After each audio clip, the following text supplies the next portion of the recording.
Hey, this is Nathan Motz, and you're listening to the Seleção podcast. Simões bending one for Torres. Eusebio. Oh my word! Have you ever seen anything like that? Bem jogado por Simão, a passar por dois adversários. Simão a tentar oferecer o golo a Figo e a bola é golo! O golo de Figo! Rui Costa já acreditou, vai tirar para o golo, atira o golo! Golo! Golo! Cristiano Ronaldo, vai para Cristiano Ronaldo, mete, bateu, golo! Ronaldo! Obrigado, Cristiano! Portugal vai Éder, chuta! Gol! Gol!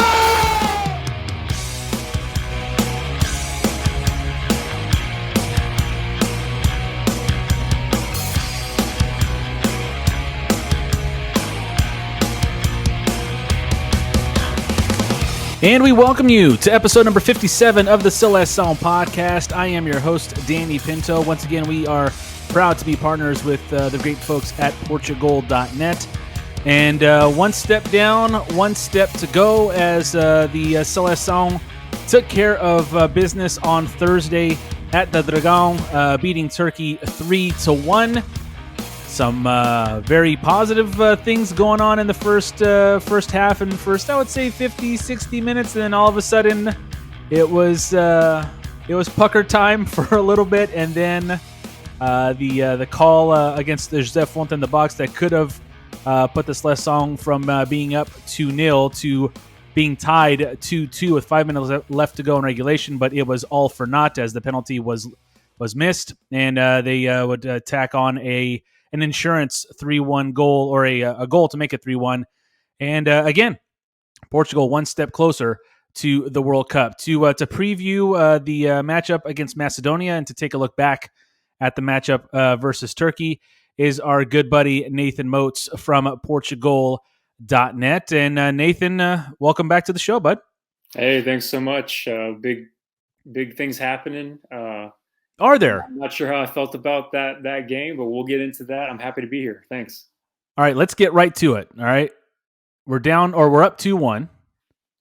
And then José Fontes called for the penalty. What are your initial thoughts in that moment? You know, it's nothing we haven't seen before, unfortunately. I think that's the thought I was having was, here we go again. It's more of the same type of failing to maintain positive control of a match when we're clearly in the ascendancy, not making the transition tactically to kind of go forward and make it impossible for Turkey to get back in the game. Instead, we've let them have possession too high up the pitch. I said before the match, if we allowed that to happen, this back line would crumble. And, you know, Font committed the error. And there we are with Yilmaz standing over the ball in the penalty box, just waiting for. I was, expecting him to draw a Turkey level, and thankfully that didn't happen.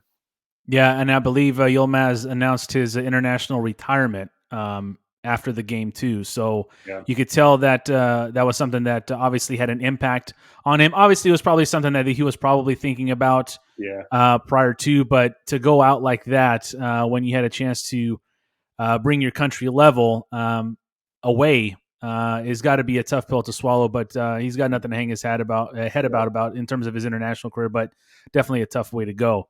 Yeah. Obviously, we would hold on to the lead at a third by Mateus Nunes. The goals from the Seleção came in the first two goals, I should say, came in the first half with Otávio getting the surprise start and the surprise first goal. And then he would serve up just a wonderful ball to Diogo Jota, who took care of business. What did you think of the initial 11? Because I like a lot of people just kind of, when a dog hears a really high-pitched sound and he kind of does this? And if you're not watching on YouTube, sorry, folks, but I kind of looked at it just simply based on Diogo Costa getting the start. You would have Otávio in the middle there. Or playing behind the attack a little bit. A defensive midfielder not playing in the defensive role of the midfield, yet there was no defensive midfield at all. It was an attacking style and an attacking lineup. But what was your initial thoughts on it when you saw it? Yeah, pretty similar. Changing goalkeeper. I was kind of hoping for that, but I wasn't expecting that change. I was thinking possibly Jose Sa, but that didn't happen. So and credit to Diogo Costa for playing a pretty decent game actually, and he did face some difficult situations as well. So good on him for that. I liked Otavio, his inclusion. I wanted to see either him or Mateus, frankly, in midfield to take the place of Renato Sanchez. I did not like the decision to go without a defensive midfielder and kind of push João Moutinho back, strictly because João Moutinho is not a great cover for a back four. Sure. I think as we kind of saw in the match. Now, he did have, I posted after he was by far number one in the squad in touches, great passing. That's something we would expect from him. But in terms of covering that soft center of our defense, he couldn't do it. And it showed. So that was odd. The rest of the squad really, I didn't have too terribly much of a problem with. We are missing numerous key players, and I think that was probably about as strong an 11 as we could have fielded for this match. Yeah, the not having a defensive mid when the center back situation was what it was. A pairing of José Font and Danilo, who together have not played much, if at all, maybe spurts here and there on the national side together at center back. But you would think, and again, this is almost like maybe Fernando Santos. When I saw the starting lineup, I'm like, maybe he's trying to outsmart himself. Like he's almost like he's trying to appease the fan base. But like, if you guys wanted the offensive way of football, here it is. Be careful what you wish for. Obviously, it turned out okay, but I was too surprised by the non-inclusion of a defensive mid when probably your best defensive mid in that role had to be moved over to center back. Yeah. So go ahead. It's strange, and I think proved to be kind of both a blessing and a curse at different points in the match. There were times we needed a stronger kind of destroyer in that role to break down Turkey's attacks, and there were times when I was thankful to have Moutinho kind of in that role to carry that transition of the ball from defense to attack. So it wasn't perfect either way, but we got through it, and so I'll just leave it at that. Yeah, I think at the end of the day, Nathan, at this point with these playoffs, and again, we can, and I've talked with guests now the last few episodes. The beating of the dead horse that is, do we want Fernando Santos as the manager or not? I believe right now is just kind of the last thing we need to worry about. The number one thing to worry about right now is the World Cup and getting there, and then the cards will fall as they need to after that. But I haven't talked to you since the loss against Serbia. Obviously, that the sting of that for now is a little bit eased because we got through Turkey and we're now just one step away. But if memory serves, did you want Fernando Santos out after that match? And do you think it would have been fair if he had been fired to have a guy come in a pressure-packed situation like a playoff situation? It's 6 inches one way, half a dozen the other. That's how I look at it. I mean, so personally, yes, I got on Twitter and said he needs to go. It's time to go. That was a must win, and it wasn't about even the result. The performance was just horrific. I wrote it was one of the worst performances I've witnessed of any Seleção team, possibly in the time since I've watched them. So, 06, really, really bad performance at home. So I wanted him out. Having said that, I don't really know what we would have done had we got rid of Santos. I mean, who's going to come in and fix the situation so quickly? No friendlies, no Nations League matches to prepare. He would have come in hot fresh, brand new, with 4 or 5 days maybe to train with the squad before the match against Turkey. I don't know how that would have gone for us, frankly. So I think having gotten through the match against Turkey, I'm content with where we're at. But I still think, and I'll maintain this, if we get through this playoff, I would not like Santos to lead this team to the World Cup. I would like them to get a new manager, and I'll explain that later. But that's where I stand right now. Foreshadowing. We will get to that in just a moment, as we are talking with Nathan Motz here of Portugal.net. He's kind enough to join us here. We are recording on Saturday afternoon on March the 26th. As of this broadcast, as of this recording, Nathan, I have not seen if Pep has been cleared. Have you seen anything? No, still no word on that. And what I think I saw last was that he is due to test either today or tomorrow. Okay. And if it's confirmed he's negative, then he will rejoin the squad. Wonderful. Training. So and again, the wonderful thing about podcasting and recording and not doing it live is, and I saw it when I had Alex Gonçalves, was we had Vitinha added to the roster as we were recording, and we were able to catch that. But then by the time the episode was out, Pep was out, and also José Sá was in. So it's one of those things that you're damned if you do, damned if you don't. But sure. We hope that Pep will definitely be joining the team again for this matchup against North Macedonia, a team, Nathan, that a lot of people didn't know much about. Yet they're a bit of a giant slayer, so to speak. Obviously, they're in the playoff, just like Portugal is in the playoff, like Italy and Turkey. All of these teams finished in second.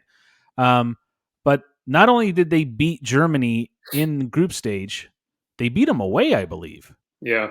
And then they go to Italy, where all the pressure has to be on the Italians, and it showed where they just couldn't get the finish against a stalwart North Macedonian defense.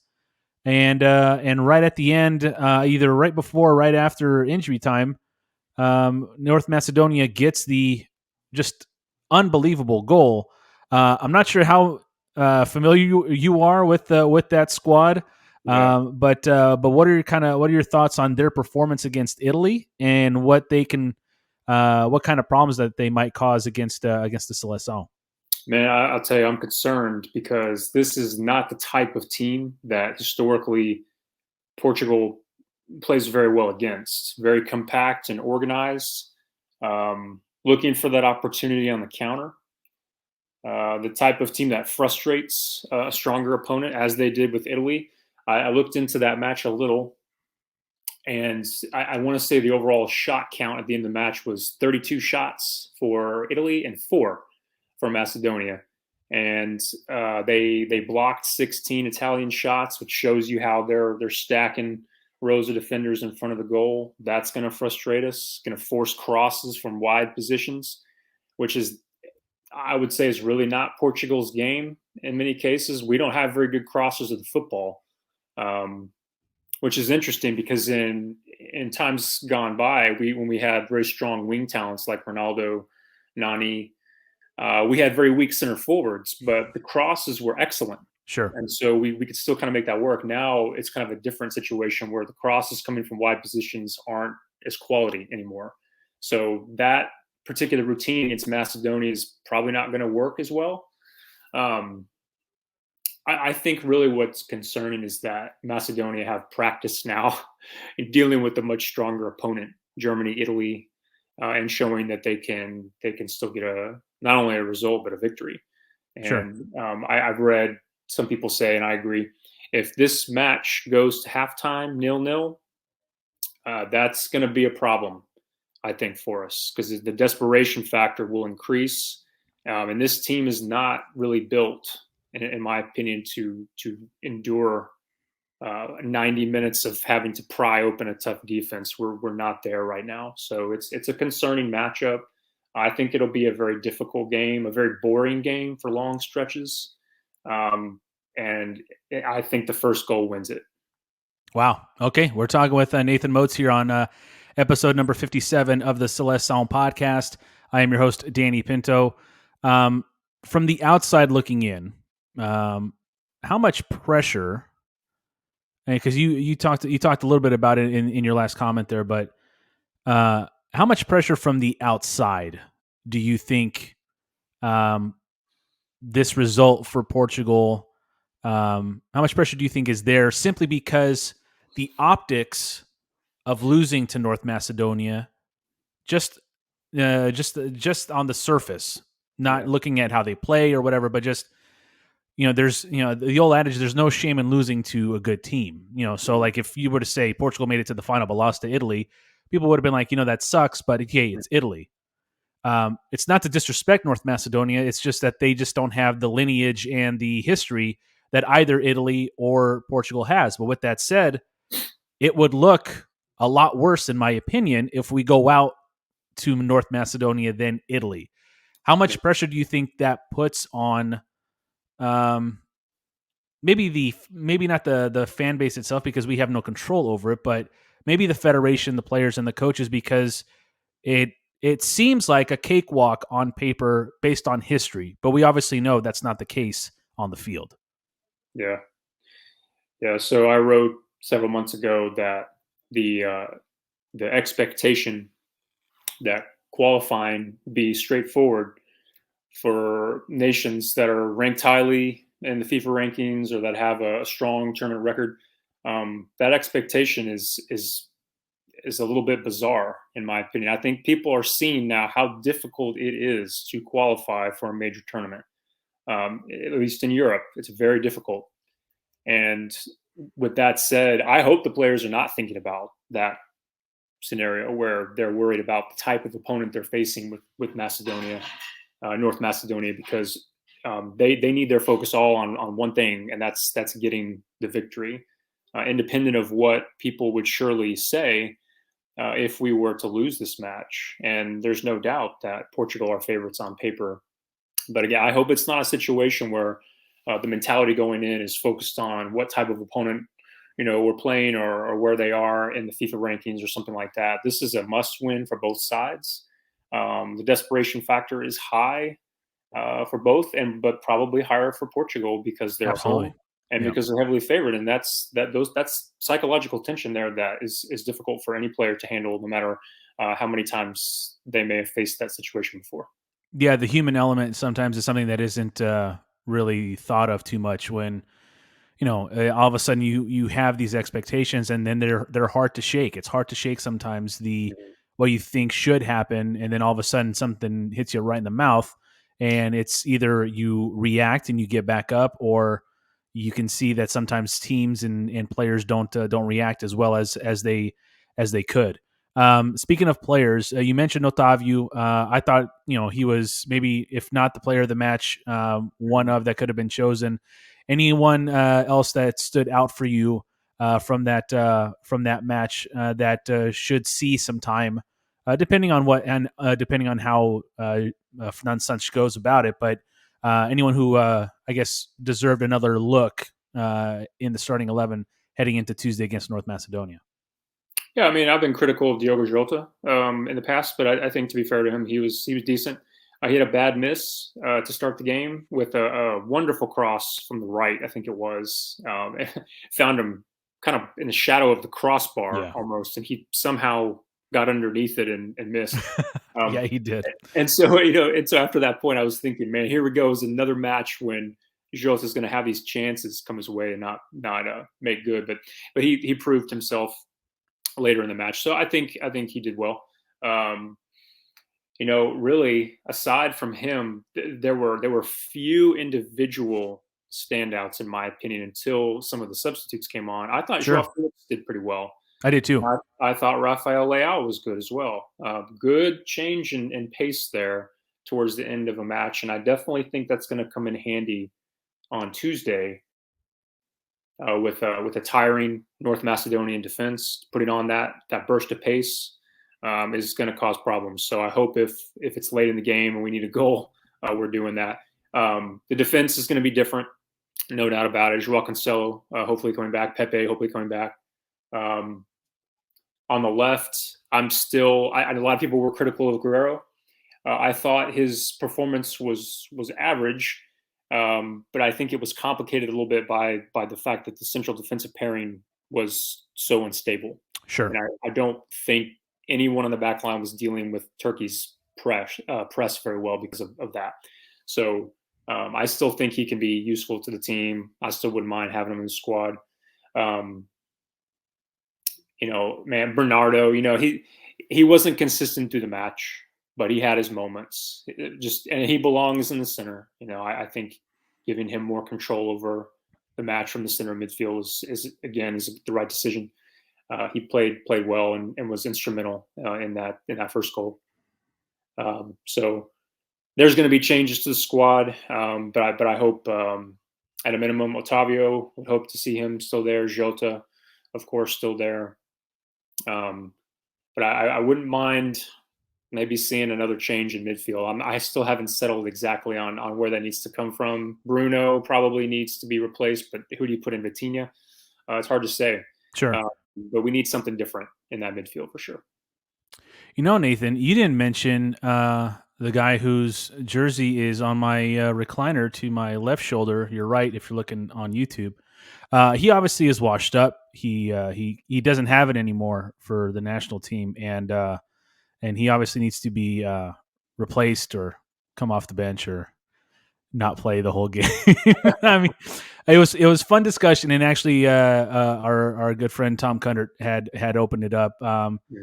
I thought, and I agree with Tom, that I think Ronaldo put in a solid 65, 70 minutes, but you could see that he was kind of tiring at the end. He did have, I believe he had a nice little 1-2 with João Felix towards the end of the match, but it kind of starts the conversation of, he's 37 now. I think I would say, and I haven't run the numbers yet, I haven't asked that many people, but I think he's at a point to where he shouldn't be a guaranteed 90. Yeah. But then it's like, you take him off the field and it's like, something could happen and then he can't bring him back. But I think you and I are of the opinion that, at least I'm of the opinion that if he was to be brought off the bench, it would be too big of a distraction, because then you have players who are just, especially in the second half, who are just looking over their shoulder. This is just my opinion. Looking over their shoulder to see, when is Ronaldo coming in, and is he coming in for me? Yeah. And while no one at this point, Ronaldo included, should be guaranteed a 90-minute unless you're a center back or the goalie at this point, I do think you can start using Ronaldo differently while still using him effectively. I just don't think it's coming off the bench. But what are your thoughts on his role currently, and an evolution of his role going forward? Yeah, I think we should expect for his role to be a bit different at his age. 37 years old, at this level, playing 90 minutes every match. That's a lot to ask of anyone, even a player of his caliber. Looking at the way that he played and really the attention that he drew from the Turkish defense, I still think that just that his aura alone demands constant attention from the defense. Nathan, he's a hell of a decoy. Yeah, and if they leave him alone for even a second, he's going to do something. In my opinion, he's still one of our only players who has that ability. If you leave him alone for 1 second, he'll hurt you. And he was marked really well in the match and still managed to facilitate a lot of our better passing and attacking movements, including in the build-up to both goals. So I think when people are judging him in certain ways, they're expecting goals. I understand that. I agree with you. 70, 75 minutes, he should have been off for Rafael Leao probably, or João Felix. But this is a player who is causing tremendous problems anytime he steps on the pitch. It doesn't matter how fast he is. He needs one header. He needs 1 yard of space, and that's it. And I think that type of player is difficult for 90 minutes for a defense to mark. And so I think for that reason. I still see a lot of use in Ronaldo as maybe as a decoy. But again, I also look at it as a situation where if they switch off him, he's going to hurt you. And so we saw that against Tottenham, in my opinion. The Tottenham Boy, game, did we. With the defense really standing off Ronaldo for that first goal, and he leathers it from 25 yards in the back of the net, and so you can't leave him alone like that. The entire match, you have to be right up on him. So, I mean, that's a lot of responsibility. I don't think a lot of our other players can't finish like that. I'm sorry, they can't do it. Joao Felix, show me. Bruno, show me. Andre, show me. I mean, they can't finish at that capacity. So, I mean, it's important to see it that way as well. Even if he doesn't score, the synchronization is broken down in a defense by having a player like that against them. So I think it's important for Portugal to continue to exploit that. We're talking with Nathan Motz here of Portugal.net. He is our guest here on episode number 57 of the Seleção podcast. I'm your host, Danny Pinto. Going back to that real quick, Nathan, if you leave, you mentioned it in Turkey, did a good job on it, but if you do kind of start lagging in terms of the attention you give him, he can still beat you. He is a guy who commands a presence around him. And if you do think that, and again, it's one of those things where the other players on the field then have to recognize that. It's like, all right, maybe a defender or a defensive mid is lacking where they were on top of Ronaldo before. I got to make sure I can put him in the best situation as well. But I personally think it's a good problem to have, because the last thing anyone should really do is underestimate Cristiano Ronaldo. The guy is driven beyond any athlete the sport's ever seen. And while people may feel that he may be past his prime, which he's 37 years old, I think we can all agree he's past his prime. Sure. But being past your prime doesn't mean that you're washed up or you're no longer putting in the work that you were before. Father Time is undefeated. I've said that many times on this podcast. But with that said, his place is still very much secure and earned. Yeah. With this team, and I think out of any situation, whether it was Juve, his second go around with Man U, I think that his dedication to this national team is the highest of all levels that he has in terms of, and that's, and I'm not, and I just feel it because I follow him more on the national side than I do on the club side. But if there's anyone who is ready to, for lack of a better term, make a sacrifice for this team, I really think it's him. And I think he would put the best foot forward for this national team if it means him taking a step back. He's never been asked to do that before because he's been at the top of his game for so long, but I think he's not dumb, and I think he knows that he's not going to be like this forever. He's not going to be the number one guy forever. Yeah. So I think it'll be interesting to see how this evolves. Hopefully we have that opportunity to see how that evolves with a victory on Tuesday, to then see what the summer looks like, and then what the preparation for the World Cup would look like. It's very interesting times. Yeah. I've mentioned that before on these past podcasts. Very interesting times right now for this national team. Yeah. Yeah. And the good news is we have some good preparatory matches ahead of this World Cup, should we qualify, to sort things out. I think it saddens me a little, to finish my comments on Ronaldo, that so many are so eager to see him go. They're just waiting for the moment when they can finally say he's on the bench. I tell people this sometimes. Did you realize people have been saying that since 2009? I mean, literally that long, people have been saying this stuff about this guy, and it's not just a matter of what he's done in the past. He's still, even at his age, is the second top scorer on this team behind Jota.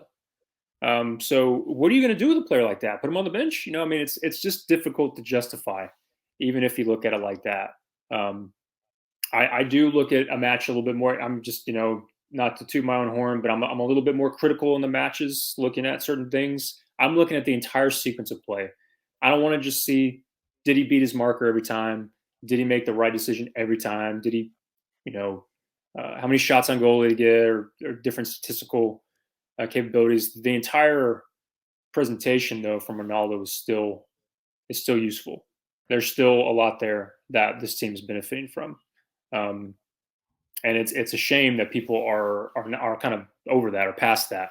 But to their credit, it's coming. I think this is his last World Cup, and so I think for that reason he's very eager to do his part, and I think he's going to be pretty instrumental actually on Tuesday. I think people are going to be surprised. Detractors eventually are right. Just that they're sometimes mostly not right during an entire process. But it's something that came to me. He's been out of the lineup before in the national side. Obviously, he was out to COVID. I think in 2020. I think it was a 4-1 victory against Croatia. I'm just trying to come to my memory here, and obviously, the picture behind me, if you're watching on YouTube, is us celebrating 2016. And for about 100 minutes, a little less than 100 minutes of that match, he wasn't on the field, and it had to be done without him. With these players that we have now, these up and comers, and again, we all feel, and we're a little closer to it than most, but players like Diogo Jota, Rafael Leão, André Silva, Gonçalo Guedes. These are guys that are playing really well for their teams at the moment. João Felix.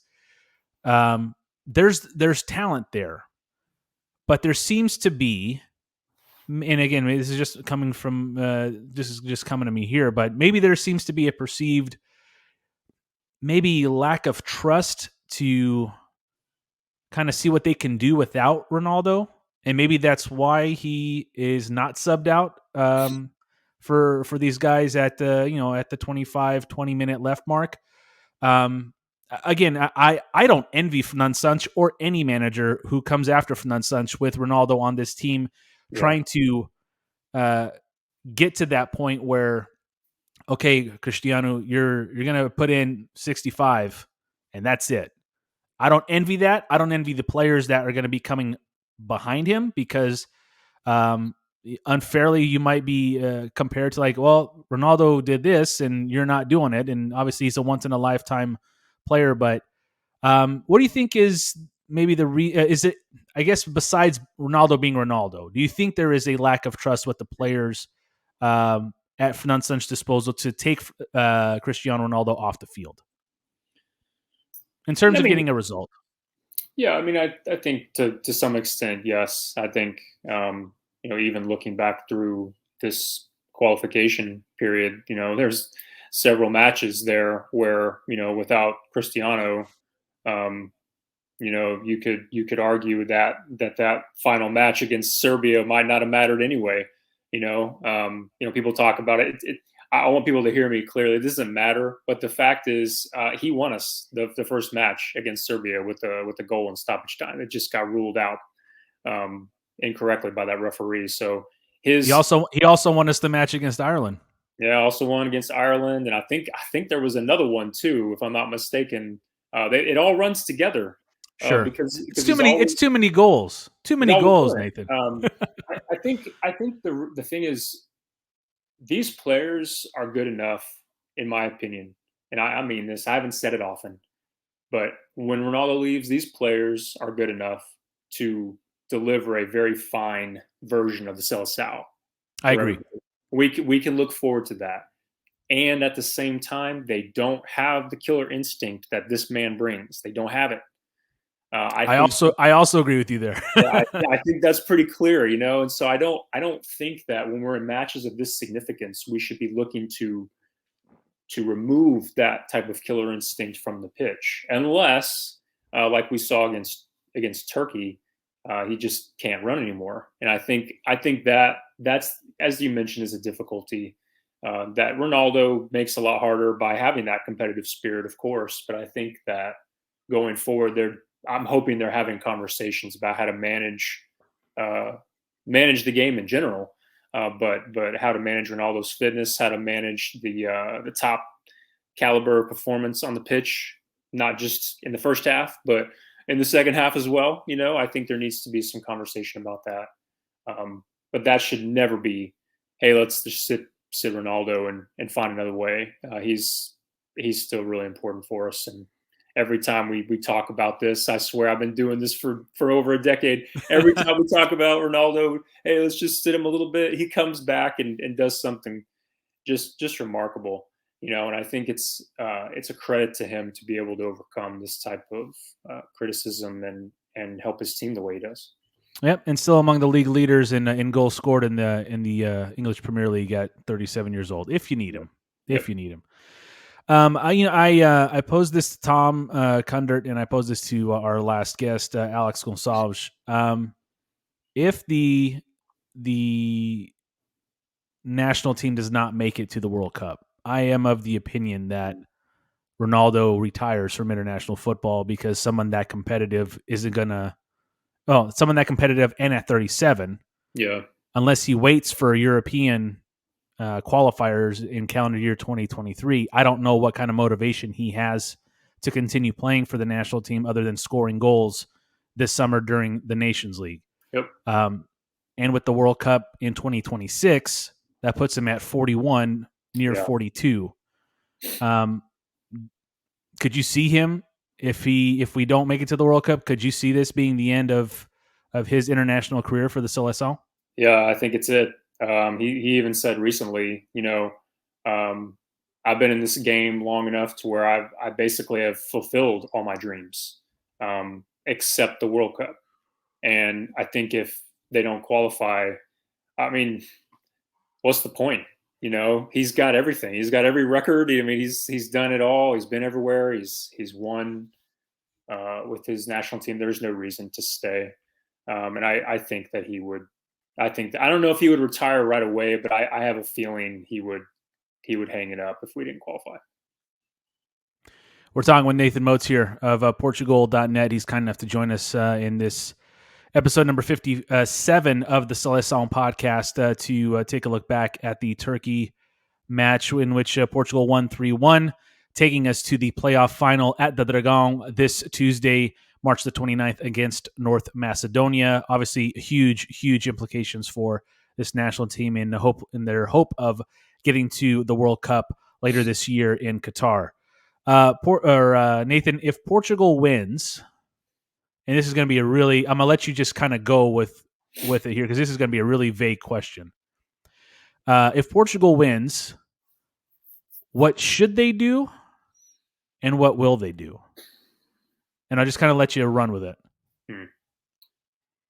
I think they should fire Fernando Santos and get a new manager.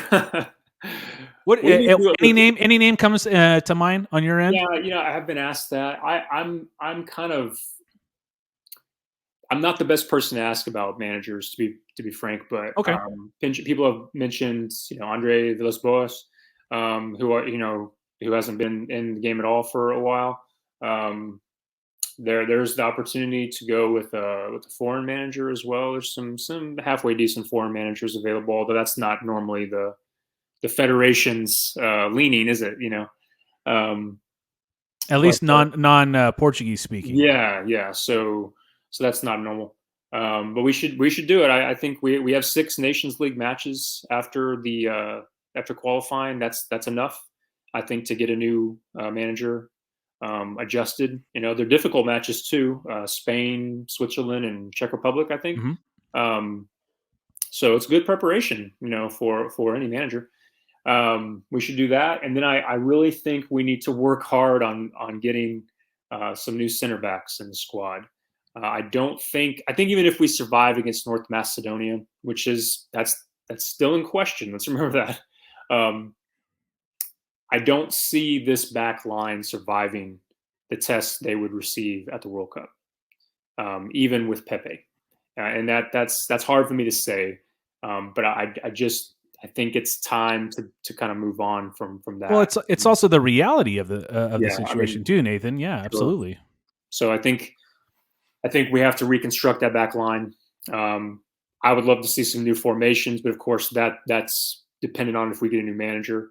I'd love to see some 3-man, defenses with some wing backs, Cancelo, Guerrero, Mendes, all fabulous wing backs in a 3-man defense. Man, there are a lot of young players who aren't quite ready, possibly, but I would love to see some of them come in and get some time in the Nations League. Vitinha is one of them. I'd love to see him play. I would like to see maybe even Fabio Vieira. He's had a really good season for Porto. But I think reestablishing some sense of identity, is another thing that has to be done. This team yesterday the last match is a good example.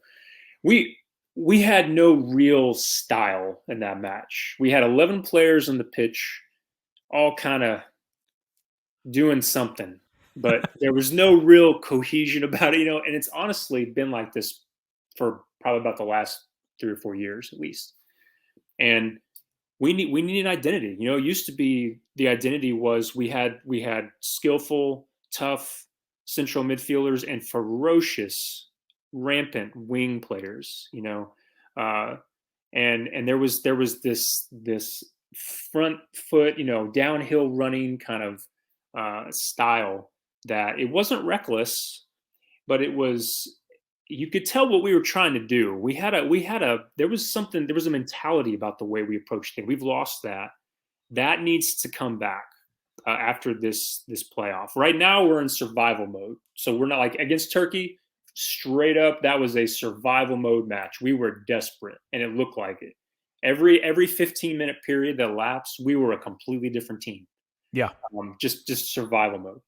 And that's not the best way to play, mind you, but that's what happened.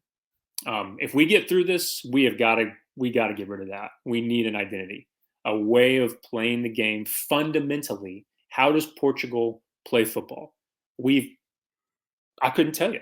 I don't know. We put 11 players in the pitch who all play pretty good for the clubs. That's it. That's all I can tell you. I don't know how we play. We just run around, and chase. It's really unfortunate. And and the thing is, we all kind of are recommending different starting 11s and different tactical formations, 3-man defense this or 4-4, whatever. We don't know how we ought to play. Nobody does. And that's a huge problem. That needs to be sorted out. And I don't know who's going to do it, but that's got to be way up there on the list if we get through this match against North Macedonia. I think what we've lost in the last few years is an identity in the middle in terms of the playmaking. Mm-hmm. And we had a really nice transition from Rui Costa to Deco. Yeah. Since Deco has not played with us, we really haven't had that playmaker in the middle to kind of run the show. And that was when Portugal's football was the most attractive, the most entertaining. Mm-hmm. In 2006, we made that semifinal run. Not that it matters at all, but the team was voted the most entertaining to watch. That doesn't put anything on your trophy case or on your mantle, but I think number one is surviving Tuesday. Yeah. And then using the Nations League as just like an extended training camp almost. Yeah. And I love what you're saying about just identifying who we are.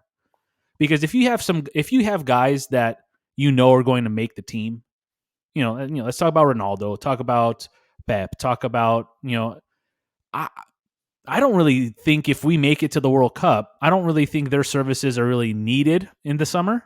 Yeah. But it's about pairing up Ruben Dias with someone in the middle because that eventually needs to happen. Yeah. It's about finding out how we play without Ronaldo up top and finding out what João Felix or Rafael Leão or Diogo Jota as the main guys up front, what they can do.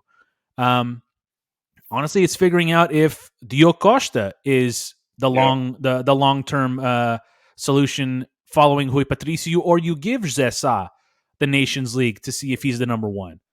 So there are a lot of questions that can be answered this year. You just hope that they can be answered in the process of playing at the end of this year in the World Cup. That would be the best outcome possible for this national team, in my opinion. Yeah, I agree. I mean, there's a lot of work to do on this team.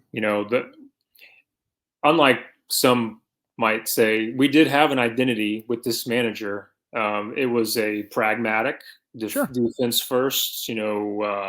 We are very difficult to beat. Type mentality that persisted from the time that Santos took charge till about, I would say, through the end of the Nations League victory in 18-19. After that, it completely broke down.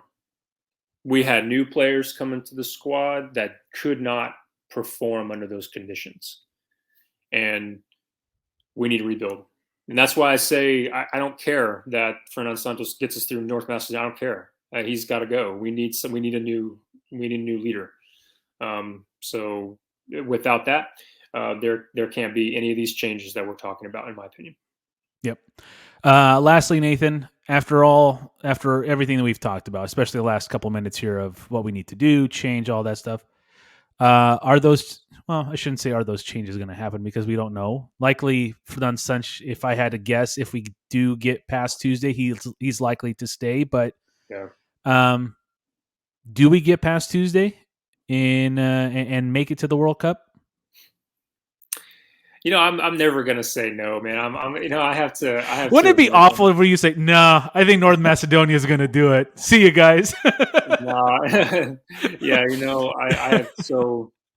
It's gonna be, man. It's gonna be a hard match. There's no doubt about it. I think it'll be one of those matches where we'll just be begging for it to end. But I think there's no way I can look at the pairing of these two opponents and say, oh, we're not going to make it. No, man, we can do this. These are conditions which ought to favor any team. We're at home. We have more than enough skill, depth. We have one of the best players in the world, and Cristiano Ronaldo still at 37. We have good players coming back who were out in the last match, important players. Mm-hmm. We have every reason in the world to be confident that we can do it. So North Macedonia will need a combination of rare factors in order to get past this match. They'll need an extraordinary defensive stand, and they will need a great deal of the same type of luck they had against Italy. And I don't know if you saw their winning goal, but it's not the type of goal that's going to go in every time, Sure. That's what I'll say about it. So they need lightning to strike again. And after a while, the mathematical odds get a little difficult. So we have every reason to be confident. There's no way I can say it's a guarantee, but we can win this game. And I think that we will win this game and we'll be in the World Cup. Now, once we get there, I don't know what kind of team we're going to have, but I think we're going to do it on Tuesday. That's a problem for months from now. Let's make sure that is a problem instead of trying to figure it out while watching the World Cup from home and not having the team there. Nathan Motz, you're the best, man. Thank you so much for always contributing to the podcast. Best to you and the family, and Forza on Tuesday. Absolutely. Thanks, Danny. I'm looking forward to it. I'm nervous. But man, we're going to do it. Everyone out there who may have negative thoughts, just throw those in the bin. We're going to make it happen. We're going to the World Cup. No worries. Forza. Let's do it. All right. Our thanks to Nathan Motz for joining us here on episode number 57 of the Seleção podcast. Again, you can follow the show on Twitter at Seleção Pod, on Instagram at Seleção Pod, Facebook.com/Seleção Pod, and you can email the show seleçãopod@gmail.com. And of course, head over to our website, www.seleçãopod.com. You can, again, subscribe to us here on YouTube if you haven't already. Subscribe to us on Apple Podcasts and Spotify and all other podcasting platforms. Go ahead and give us a 5-star rating if you so choose. And we would greatly, greatly appreciate that. So, again, my thanks to Nathan Motz for joining us here on episode number 57 of the Seleção podcast, a proud partner of Portugal.net. 1 down, 1 to go. Let's do it. Let's get that win. And Força Portugal!